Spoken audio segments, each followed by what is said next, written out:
오늘 주신 말씀은 룻기 2장 14절로 23절입니다.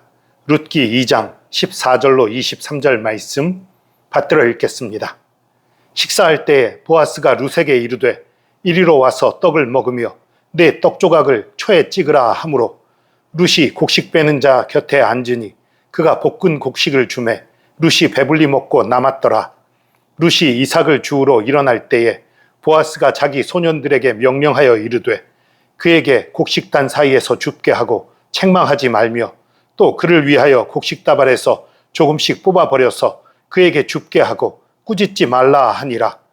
룻이 밭에서 저녁까지 줍고 그 주운 것을 떠니 보리가 한 해밭쯤 되는지라. 그것을 가지고 성읍에 들어가서 시어머니에게 그 주운 것을 보이고 그가 배불리 먹고 남긴 것을 내어 시어머니에게 드리매 시어머니가 그에게 이르되 오늘 어디서 주었느냐 어디서 일을 하였느냐 너를 돌본 자에게 복이 있기를 원하노라 하니 룻이 누구에게서 일했는지를 시어머니에게 알게 하여 이르되 오늘 일하게 한 사람의 이름은 보아스니이다 하는지라. 나오미가 자기 며느리에게 이르되 그가 여호와로부터 복받기를 원하노라. 그가 살아있는 자와 죽은 자에게 은혜 베풀기를 그치지 아니하도다 하고 나오미가 또 그에게 이르되 그 사람은 우리와 가까우니 우리 기업을 물을 자 중에 하나이니라 하니라. 모압 여인 룻이 이르되 그가 내게 또 이르기를 내 추수를 다 마치기까지 너는 내 소년들에게 가까이 있으라 하더이다 하니 나오미가 며느리 룻에게 이르되 내 딸아 너는 그의 소녀들과 함께 나가고 다른 밭에서 사람을 만나지 아니하는 것이 좋으니라 하는지라. 이에 룻이 보아스의 소녀들에게 가까이 있어서 보리 추수와 밀 추수를 마치기까지 이삭을 주우며 그의 시어머니와 함께 거주하니라. 아멘. 오늘 말씀 제목이 작은 은혜가 다시 살게 합니다. 이런 제목이에요. 그런데 오해하지 마시기 바랍니다. 작은 은혜가 작다는 의미가 아닙니다. 사실은 작은 일들에게, 작은 소소한 일상에서 주어지는 은혜, 그걸 표현하는데 제목이 너무 길어져요. 그래서 그냥 작은 은혜라고 했는데 은혜가 작다는 의미 절대 아닙니다. 오해하지 마시기 바랍니다. 성도 여러분, 우리는 종종 인생의 큰 기적만을 기대할 때가 있어요. 꼬인 문제들이 한 방에 해결되고 가난이 물러가고 질병이 고쳐지고 내 인생이 갑자기 짠하고 바뀌는 신데렐라 스토리 같은 그런 극적인 드라마를 꿈꿔요. 하지만 하나님은 많은 경우에 우리의 평범한 일상에 스며드는 소박한 은혜들을 통해서 우리를 다시 일으켜 세우십니다.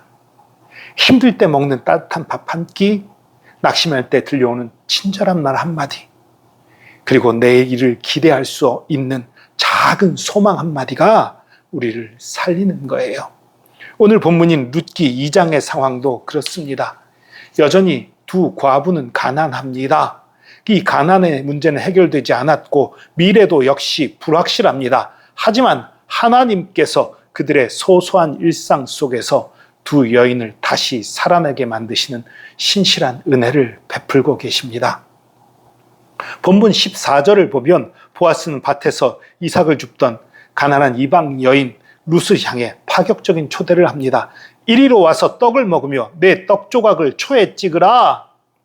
떡이라는 거는 당연히 그 빵이죠. 사실은 그 이스라엘에서 주로 먹는 그 빵인데 초에 찍으라. 이 초는요 포도주가 시게 된 거예요. 그것을 좀 진하게 한 것, 이것을 그 양념처럼 찍어서 먹는 경우가 많이 있었다고 그래요. 그러니까 식사 자리에 초대를 한 거예요. 사실 그 이삭을 줍는 사람들을 식사 자리에 초대하는 건 아주 파격적이고 드문 일이에요. 그런데 보아스가 이런 초대를 합니다. 그래서 겸상을 해요. 이 사실 높은 사람과 낮은 사람이 한 자리에서 먹는 것은 우리나라뿐만 아니라 대부분의 나라에서 거의 없는 일이에요. 근데 그런 일을 지금 보아스가 하는 거예요. 그리고 이 보아스는 그녀를 풍성한 식탁에서 룻이 배불리 먹게 했다고, 그래서 배불리 먹고 남았다고 기록하고 있어요.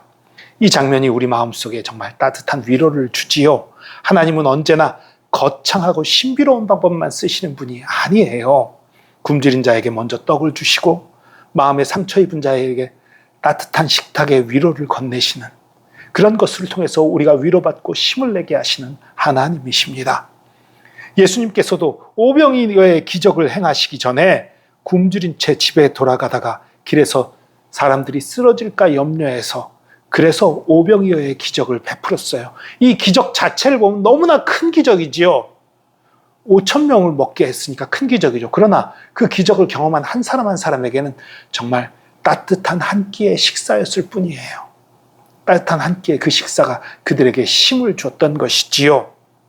하나님은 우리의 거룩한 영혼뿐만 아니라 먹고 마시고 살아가는 일상의 모든 것들에 세밀하게 돌보시는 아버지십니다. 두 번째로, 일상의 은혜가 무너진 마음을 다시 일으켜주시는 하나님이세요. 룻은 그날 보아스의 배려로 한 에바, 즉 요즘의 단위로 따지면 한 22리터 정도 되는 엄청난 양의 보리를 얻어 집으로 돌아가요. 결코 적지 않은 양이지만 그렇다고 이 보리 한 자루를 통해서 당장 부자가 되거나 과부 신세가 면해지거나 그 모든 문제가 해결된 건 아니에요. 여전히 룻은 내일도 밭에 나가야 되고 땀을 흘려야 합니다. 그런데 시어머니 나오미의 영적 상태가 완전히 달라져요. 불과 얼마 전까지만 해도 뭐라고 했습니까? 나를 나오미라고 부르지 말고 마라, 즉 괴로움이라고 불러라, 이렇게 말하면서 하나님을 원망했던 것이 나오미였잖아요. 그런데 오늘 본문 20절에서 이렇게 찬송합니다. 그가 살아있는 자와 죽은 자에게 은혜 베풀기를 그치지 아니하도다. 이 20절에 대해서는 해석이 두 가지가 있어요. 나오미가 자기의 며느리에게 이르되 그가 여호와로부터 복받기를 원하노라 할 때 이 그는 분명히 보아스죠. 그리고 그가 살아있는 자와 죽은 자에게 은혜 베풀기를 그치지 아니하도다. 그 앞에 여호와가 나왔고 또 그가 나왔기 때문에 이 그가 살아있는 자와 죽은 자에게 은혜 베푼다는 것이 여호와 하나님이다 해석하는 분들이 있고, 아니다 보아스다. 죽어있는 그 나오미의 남편과 룻의 남편에겐 어떻게 은혜를 베푼다는 얘기냐? 그건 하나님만 하실 수 있는 얘기 아니냐? 과거에 모압으로 가기 전에 은혜 베푼 게 있었던 걸 얘기하는 게 아니냐? 이런 두 가지 해석이 있어요. 그런데 어쨌든 지금 중요한 건 뭐예요? 절망과 좌절에 빠졌던 나오미의 마음이 감사와 찬송의 마음으로 바뀌었다는 사실이에요. 하나님을 향해 찬송한 것이든지 보아스에 대해서 감사의 말을 한 것이든지 그 마음이 감사와 찬송의 마음으로 바뀐 거예요. 나오미의 영혼이 살아나고 있는 것입니다. 회복되고 있는 거예요. 그 보리 한 자루로 하나님이 여전히 우리를 잊지 않고 계시구나, 이걸 깨달았기 때문이지요. 그리고 부자였다면 그 보리 한 자루, 누가 좀 천불했네, 가볍게 여겼을지 모르지만 가난과 절망을 경험한 룻과 나오미에겐 이것이 너무너무 감사하고 너무너무 큰 은혜인 거지요. 여러분, 우리도요, 때로 절망이 오는 이유가 무엇인 줄 아십니까? 절망을 겪어봐야, 좌절을 겪어봐야 하나님의 은혜를 알아요. 절망과 좌절을, 고난을 겪어보지 않으면 그러고도 하나님의 은혜를 알고 하나님을 찬양하며 사는 사람들이 있기는 있지만 정말 드뭅니다. 대부분은 고난을 겪어야, 좌절을 겪어야, 절망을 겪어야 하나님의 사랑을 알아요. 여러분, 우리가 절망과 좌절을 겪지 않는 비결은 뭔지 아십니까? 겪지 않고도 하나님을 찬양하고 하나님을 감사하고 그러면 안 겪어도 될 텐데 불행히도 우리가 약해서 그렇지 못해요. 여러분, 고난과 절망이 찾아올 때 내가 하나님의 사랑을 아직 잘 몰라서 그렇구나 깨달으시기 바랍니다. 그리고 고난과 절망, 좌절 가운데 오는 이 소소한 축복들, 소소한 감사할 일들은 하나님의 사랑을 알게 하고 은혜를 알게 하고 감사하고 오히려 마음이 뜨뜻해지게 하고 오히려 영혼이 회복되게 하는 거예요. 세 번째로, 일용할 은혜들은 우리로 하여금 내일을 기다리게 해요. 본문 23절이 이렇게 말합니다. 이에 룻이 보아스의 소녀들에게 가까이 있어서 보리추수와 밀추수를 마치기까지 이삭을 주우며 그의 시어머니와 함께 거주하니라. 아직 두 여인의 신분이나 근본적인 대책은 없어요. 하지만 이제 두 사람은 두려움이 아닌 소망으로 내일을 기다릴 수 있게 됐어요.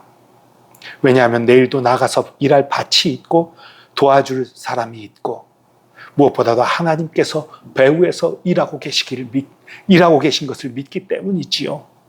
믿음이라는 것은 모든 문제가 즉각적으로 끝나는 기적을 맛보는 것만이 아닙니다. 하나님께서 내일도 신실하게 인도하실 것을 믿고 오늘을 살아내는 것, 그것이 믿음입니다. 이스라엘 백성도 광야에서 40년치 식량을 한 번에 받은 게 아니에요. 매일 만나를 먹었던 거지요. 그들에게 내일 먹을 건 없었습니다. 그러나 오늘 먹을 만나가 주어졌던 것이지요. 매일매일의 이런 공급을 통해서 하나님을 신뢰하는 법을 배우게 되고 하나님께 감사하며 찬양하며 사는 법을 배우게 되는 것입니다. 그래서 예수님도 우리에게 기도를 가르치실 때 그렇게 하셨잖아요. 우리에게 일용할 양식을 주시옵고. 여러분, 하루하루의 은혜가 너무너무 소중한 것이고 그 은혜가 내일을 기다리며 주님과 동행케 하는 것입니다.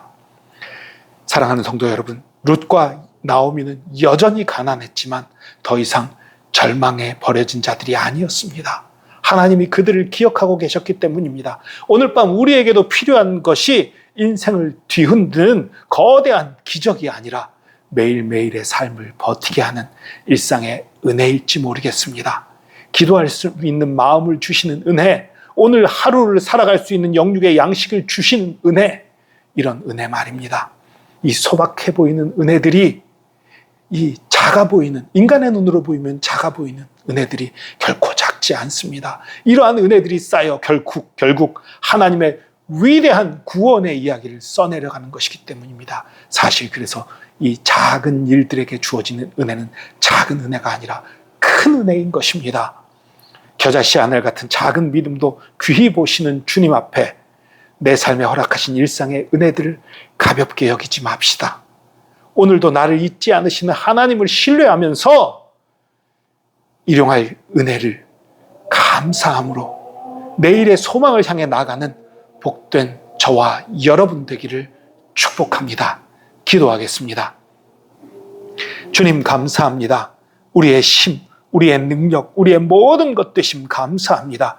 우리가 성경에 나타난 놀라운 기적들, 홍해가 갈라지고 만나가 내리고 불이 내리는 그런 놀라운 기적들을 경험하지 못했을지라도 하루하루 주님께서 우리에게 채우시고 베푸시고 우리에게 소망을 주신 그 놀라운 은혜를 매일매일 체험하고 있음을 고백합니다. 다만 우리가 깨닫지 못했음을 고백합니다. 우리 일상에 주어지는 그 놀라운 은혜들을 우리가 깨닫게 하시고 주님께 감사하며 찬양하며 그리고 주님과 동행하는 그 놀라운 기쁨을 누리게 하여 주시옵소서. 언제나 함께 하신 주님 찬양합니다. 주의 사랑과 은혜에 감사드리며 예수 그리스도의 이름으로 기도합니다. 아멘.